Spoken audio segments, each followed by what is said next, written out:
All right, we're here with Jack from Shoe, and we're going to be talking a little bit about this game. Jack, can you tell us how you got involved with this title? Yeah, so I'm a PR manager at Coaching Software, and this started out with Shoe. It's been out on Steam and PlayStation 4 and Vita since October, and we're now finally bringing it to Switch, so it'll be out fall. The purpose of the game is that you play as this character called Shoe, and you have to save all the villagers from the end of the world. So you have to go around each world and collect new characters, and each character has a new unique ability. Awesome. So can you tell me what engine this was developed with? So every game we develop in is in Unity, and we built a really good working relationship with Unity now, and everything we do is Unity. So. Awesome. So as far as the programming team, would you say that there's a more C# or Java scripting involved in this game?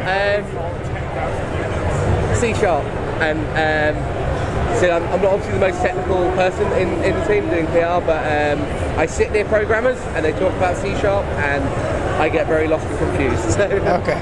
So any idea about what kind of plugins might have been used, like from the asset store? With it being Unity, there's obviously a lot of plugins which can work in the game, but I know for certain titles we have managed to build our own tools in Unity as well to help improve. So. Okay. And I'm noticing that this is kind of one of those, it's like a 2D game, but it's in a 3D world. And I'm seeing, just every once in a while, you'll see like just the tip of a rock kind of pass in front of the view. Is that a particular challenge that the team had to face, is trying to navigate those situations where you're going to have like objects and architecture that will block the player's view? Like, yes. So like, when I joined the team, the game was, I'd say about 70-80% complete, and I joined about 12 months ago, and I know they worked particularly in the first far left-hand corner of the game for a long time. We even put a trophy in the game called Bryn's Corner, who was the artist which dealt with all that, and so he spent most of his time on this far left corner figuring out the basics of the level design and things like that to then expand on it.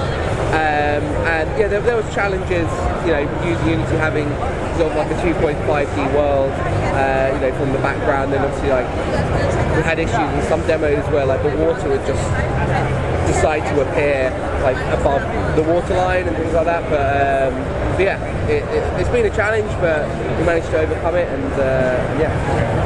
Okay, so could you tell me a little bit about kind of the core team, like the people that really from start to finish were in this project and contributed the most time? How big was the team?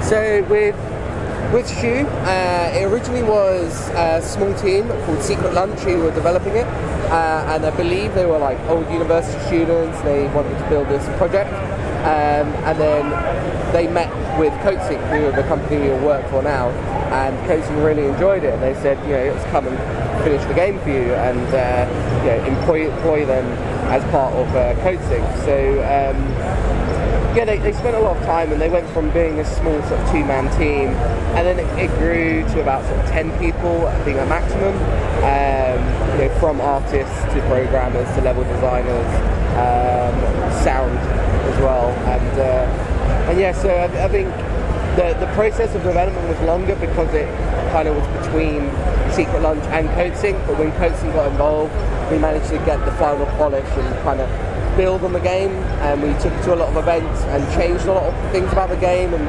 aspects of how the game works as well, from just learning and getting feedback at events. Okay, that's great. And so let's talk a little bit about sound design. I know that I've kind of heard that a lot of games, they don't really have the budget initially to really focus very much on the sound design. Is that a kind of a situation that your team faces, having to kind of come back later in the game? I think we're in a very fortunate position where we actually do have two sound guys in-house. So we have one which works freelance and one which is purely in-house and works that. And yeah, so from the soundtrack and all that, the freelancer works on, but in terms of sound effects and all that kind of stuff, the in-house guy deals with. So I think we're in a very fortunate position where we can utilise sound very early on in development and kind of use that to help give an extra like depth to our games. Okay, so now I'm going to ask you a little bit about just kind of the process of securing funding for the title. Okay. Just kind of let me know a little bit about how it went from having a two-man team saying, wow, we want to build this game, there's so much art to make, there's animation. How did we go about getting revenue for that? So I think, again, coaching predominantly VR developers, and we built a working relationship with Oculus Studios. So from the success of our VR titles, it allowed us to then move on and do other games as well which aren't VR, and use that success and the revenue we earned from that to fund Shoot. Okay, so was there any sort of crowdfunding involved in this title, or just previous VR titles? It's just all previous, so no crowdfunding, unless Secret Launch did crowdfunding, which I don't believe they did. Okay. But as a coaching, it was all just internal